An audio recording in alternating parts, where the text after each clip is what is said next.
L'Assemblée entendra maintenant une allocution faite par son Excellence Donald Rabindranath Ramotar, président de la République de Guyana.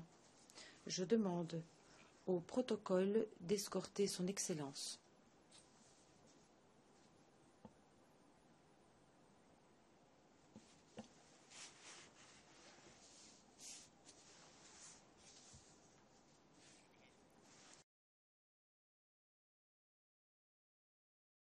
Souhaiter la bienvenue aux Nations Unies à son Excellence, M. Donald Rabindranath Ramotar, président de la République de Guyana, et je l'invite à prendre la parole devant l'Assemblée. Vous avez la parole, monsieur.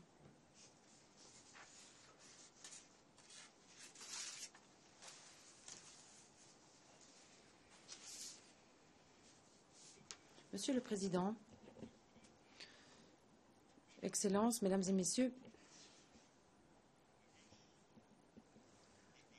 je souhaiterais vous féliciter, Monsieur le Président, à l'occasion de votre accession à la présidence de cette session de l'Assemblée générale. Je souhaiterais également féliciter votre prédécesseur, l'ambassadeur John Ash d'Antigua et Barbuda, et toute son équipe pour la manière remarquable avec laquelle ils ont préparé le travail qui continuera sous votre mandat, qui porte sur le programme de développement de l'après 2015 et qui porte également sur d'autres questions essentielles qui méritent une attention accrue de la communauté internationale.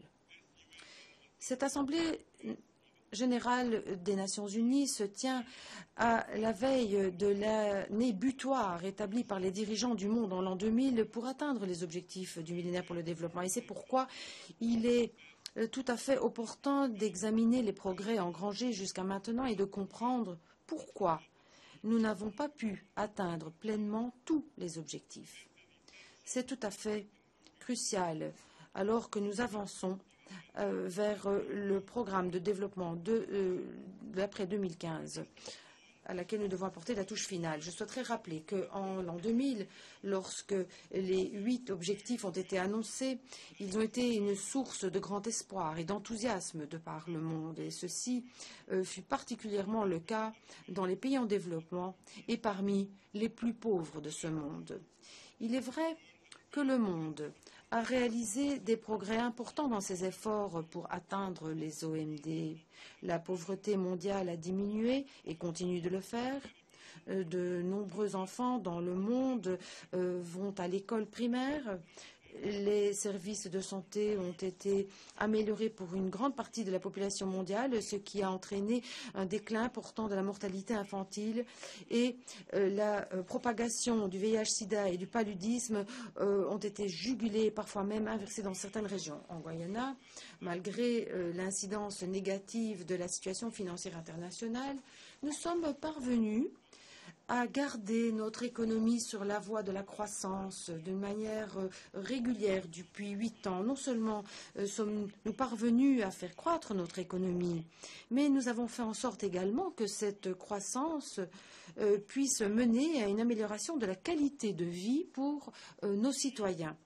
En effet, nous sommes un des 17 pays du monde seulement reconnus par la FAO comme étant ceux qui non seulement avaient atteint l'objectif de réduire de moitié la faim dans le monde, mais qui avaient également amélioré l'alimentation de manière générale de notre population. Nous sommes arrivés à l'éducation primaire universelle et nous sommes tout près de l'objectif d'atteindre l'éducation secondaire universelle. Nous avons fait des efforts importants en matière de logement, de services de santé, d'assainissement et d'autres infrastructures sociales.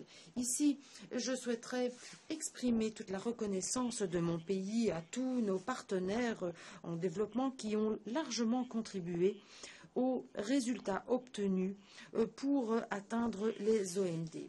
Le succès de la Guyana pour le renforcement des capacités dans le secteur de la santé n'aurait jamais été possible sans l'aide fournie par Cuba, notamment pour ce qui est de la formation de centaines de nos médecins. Ce pays le fait malgré les difficultés économiques auxquelles il est confronté. Une fois de plus, nous souhaiterions nous joindre à l'écrasante majorité de pays du monde pour appeler à une fin du blocus économique contre cette île. Monsieur le Président, certes, nous devons reconnaître les résultats obtenus à l'échelle mondiale, mais il me faut ajouter que ces résultats ne sont pas égaux entre les pays et les régions.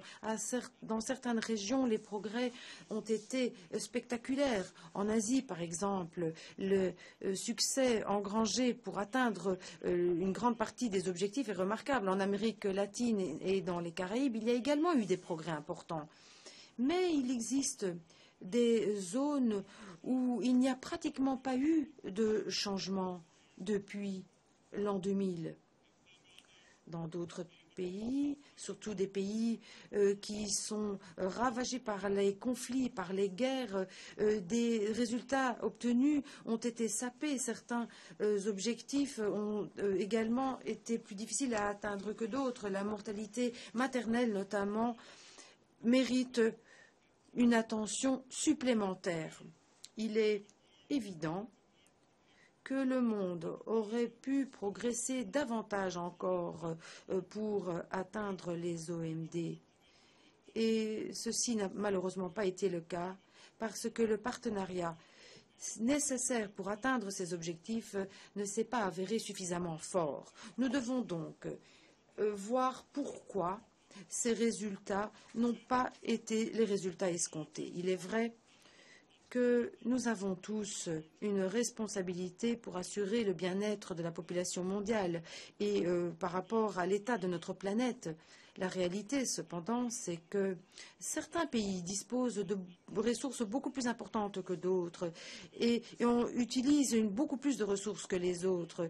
Et même si nos responsabilités sont communes, elles sont évidemment différenciées. Les lacunes qui existent entre les échelons les plus élevés et les plus bas de la population mondiale ne font que s'élargir. La concentration de la richesse dans les mains d'une minorité a atteint des proportions dangereuses. Oxfam International a mis en exergue ce phénomène il y a peu et certains chiffres sont vraiment bouleversants. On constate que 1% de la population qui est le plus riche du monde possède 46% de la richesse mondiale, c'est-à-dire 110 000 milliards de dollars, alors que les 50% inférieurs ne disposent que de 1,7 000 milliards ou 0,7% de la richesse mondiale. Ce montant est le même que ce qui est possédé par les 85% des plus riches. On voit que cette inégalité ne peut durer. De la même façon, même si nous sommes tous convenus d'un accroissement de l'aide aux pays en développement, la réalité c'est que le transfert de ressources financières venant de pays développés vers les pays en développement ne se fait attendre. Et notamment, cette aide se montait à 200 milliards de dollars en 2002 et est arrivée à 557 milliards de 2010. Et cette tendance continue. Ce transfert de ressources financières n'est que la partie émergée de l'iceberg. Les pays en développement manquent de compétences à cause de la migration vers le monde développé. Ceci a fait que nous avons dû, alors que nous avions dépensé beaucoup en matière de formation, et souvent nos efforts sont sapés par le niveau de dépenses pour des manuels scolaires, pour des médecines, pour des médicaments à cause des droits de propriété intellectuelle. Tous ces équilibres ne peuvent durer et ne peuvent être résolus que grâce à une action mondiale concertée. Alors que de nombreux pays en développement ont montré leur détermination afin d'atteindre ces objectifs en allouant davantage de ressources au développement humain, L'appui apporté par les pays en développement, comme cela a été stipulé à l'objectif 8, était très loin de ce qui était attendu. Il est très décevant. Et c'est le moins que l'on puisse dire que face à des demandes de plus en plus pressantes, seuls 5 ou 6 pays développés ont respecté leur engagement de fournir 0,7% de leur produit intérieur national brut à l'aide au développement. Alors que nous nous préparons à une nouvelle conférence sur le financement du développement en Éthiopie l'année prochaine, je souhaiterais rappeler à l'assistance que cet engagement des 0,7% a été fait il y a plus de 40 ans dans cette même salle et réitéré en 2002 lors de la conférence de Monterrey. À la lumière de ces revers, il est essentiel que le cadre de l'après 2015 comprenne les éléments suivants. Un engagement assorti d'un calendrier pour fournir une aide officielle au développement pour les engagements qui ont déjà été pris. Deuxièmement, un cadre mondial pour la gestion des droits de propriété intellectuelle qui placerait les nécessités de développement à son centre. Troisièmement, une architecture commerciale mondiale qui reconnaîtrait les asymétries dans l'état de développement du monde et qui répondrait de manière adéquate. Quatrièmement, un cadre qui assurerait que les investissements du secteur privé soient conformes au programme de développement. Les recommandations du groupe de travail à composition non limitée sur les objectifs de développement durable et le comité d'experts intergouvernementaux sur le financement du développement durable nous fournissent une bonne plateforme sur laquelle faire fond. Monsieur le Président, alors que nous élaborons le programme transformateur, il sera essentiel de nous assurer que ce dernier soit suffisamment souple pour répondre aux besoins spécifiques de certains pays. Les circonstances spéciales dues aux vulnérabilités des petits États insulaires en développement mérite une attention particulière. Bien trop souvent, les progrès réalisés peuvent être anéantis à cause de l'incidence du changement climatique et des catastrophes naturelles. À cet égard, nous ne pouvons pas ménager nos efforts pour nous assurer de disposer d'un accord juridiquement contraignant en 2015. Ironie du sort, alors que nous parlons du programme de développement de l'après 2015, de nombreux pays de la CARICOM sont reclassés concernant le financement, étant donné qu'ils sont classifiés en tant que pays à revenu moyen, en se basant sur une mesure du PIB très étroite par habitant. De plus, de nombreux pays sont lourdement endettés. Ils doivent en effet faire des investissements inévitables pour reconstruire des infrastructures productives, économiques et sociales afin de renforcer leur résilience. Nous appelons la communauté internationale à revoir cette approche en ajoutant un index de vulnérabilité à cette équation. Nous demandons également pour le soulagement de la dette, étant donné que la dette accumulée par la plupart de ces pays fait en sorte que leurs économies ne sont pas durables. Monsieur le Président, la condition sine qua non pour assurer le progrès, c'est la paix. Et à cet égard, de nombreux conflits, de nombreux terrains favorables pour les conflits persistent, alors que de nouvelles menaces à la sécurité mondiale ont atteint des niveaux sans précédent. La situation au Proche-Orient est particulièrement préoccupante. Au cœur même de ce problème, nous avons cette tragédie terrible que vit le peuple palestinien. Une fois de plus, nous avons assisté au bombardement d'une population civile sans armes à Gaza par une des machines militaires les plus puissantes du monde, appuyée et rééquipée par d'autres forces militaires plus puissantes encore. La Guyana appelle à la fin de cette situation que l'on pourrait qualifier d'apartheid qui existe en Palestine, où La pauvreté et la destruction sont des armes utilisées pour écraser un peuple tout entier. Le peuple de la Palestine a le droit de vivre avec dignité dans son propre pays et les Nations unies ne doivent jamais faire de compromis sur le principe de l'autodétermination. Les guerres qui font rage en Syrie, en Irak sont extrêmement perturbantes. Elles mènent à davantage d'extrémisme et c'est la voie royale pour les barbares. Ceci est le résultat d'années de financement et d'armement de forces radicales afin de promouvoir des objectifs politiques. Nous condamnons la mise en scène grotesque menant à l'assassinat de journalistes, de travailleurs humanitaires et d'autres otages. Nous déplorons la perte en vie humaine dans ce conflit à cause de terribles assassins. Le Guyana condamne le terrorisme sous toutes ses formes et manifestations. La situation en Ukraine est une autre source de préoccupation. N'oublions pas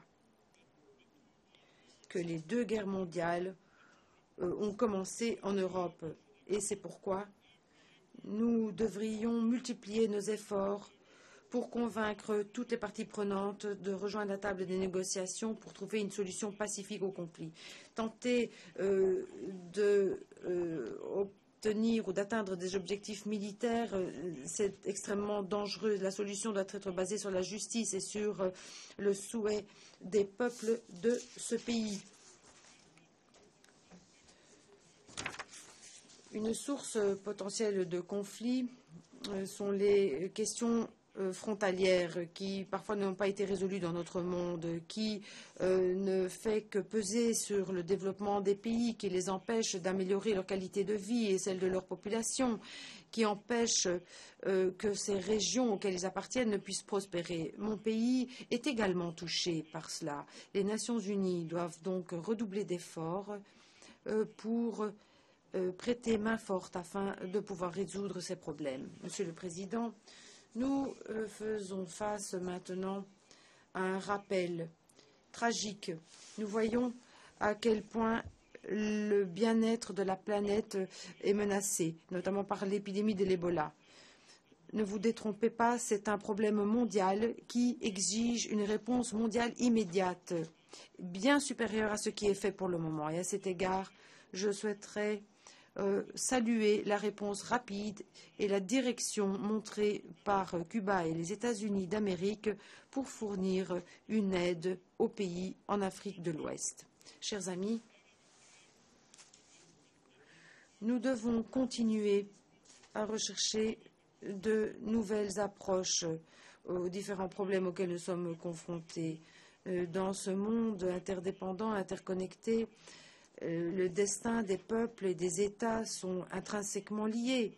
Une action mondiale concertée est essentielle pour résoudre les problèmes et ceci ne peut être atteint que grâce à un système multilatéral fort, que grâce à des institutions mondiales plus démocratiques et plus pertinentes.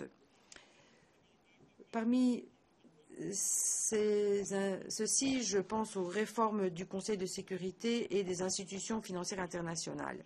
Des progrès tangibles en matière de réforme du Conseil de sécurité est essentiel afin de garantir la légitimité et la pertinence de cet organe important des Nations unies. De la même façon, accélérer la réforme des institutions financières internationales est tout à fait essentiel si nous voulons que ces dernières soient efficaces pour protéger la stabilité financière mondiale et pour qu'elles puissent appuyer le développement durable. Pour conclure, je souhaiterais réitérer la proposition faite par mon pays par le truchement de son premier président élu démocratiquement, Dr Chedi Jagan, pour un nouvel ordre humain mondial qui a été repris par cette Assemblée générale dans différentes résolutions. Cette proposition a pour objectif de trouver un équilibre entre les intérêts des pays développés et en développement. C'est une proposition qui mérite d'être examinée. Son temps est venu. Elle doit être examinée ainsi que d'autres initiatives afin de trouver des solutions qui nous permettraient de réaliser le rêve des générations précédentes pour ce qui est de la paix, du progrès et de la prospérité. Tout comme les OMD ont permis de recentrer nos efforts et ont créé de grands espoirs en l'an 2000. Aujourd'hui, nous devons retrouver cet esprit afin d'éliminer la pauvreté et les inégalités dans la période de l'après-2015. Je souhaiterais exprimer toute notre reconnaissance au secrétaire général et à tout le personnel des Nations Unies pour les efforts inlassables déployés afin de mener à bien le mandat de cette organisation dans une époque extrêmement difficile. Soyez assurés que vous pouvez bénéficier du plein appui du gouvernement et de la population du Guyana. Merci.